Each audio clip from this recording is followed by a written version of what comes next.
Okay. If you have the competencies, if you have the skills, and you are ready to go for it, do it. There is no difference between women's leadership or other leadership. Any leadership is leadership unless you are not capable of doing your job.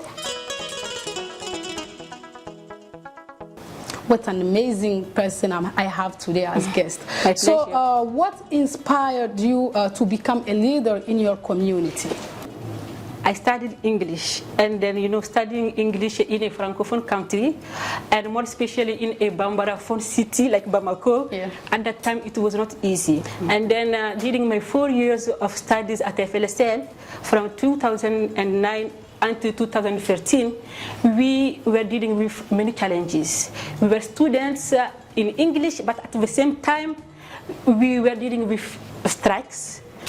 Sometimes students go on strike, sometimes teachers go on strike, and we do not have enough time to practice our English. And then we wondered, how can we, after 4 years, be able to speak fluently English? And then we thought of creating an English club with my peers. And then since then, when we created the English club, there were positions.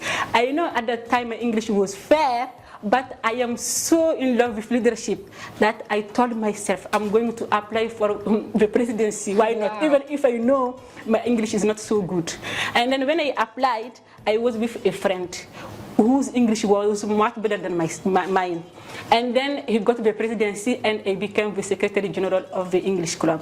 Is female leadership the same thing as other leadership, or there is differences between female leadership and other leadership? So do you mean that female leadership, is it different from any kind of other leadership? Sure. Like male leadership or any leadership position?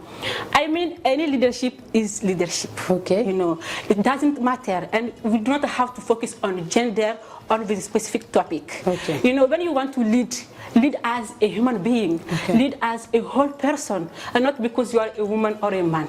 And then when you are prepared enough to become leader, put in mind that you will face challenges. You will also have many opportunities. You have to be, mindful about that. Be prepared enough and just go in. Don't be afraid of that. Any leadership is a leadership unless you're not capable of assuming your title of being a leader. Of course. Very good.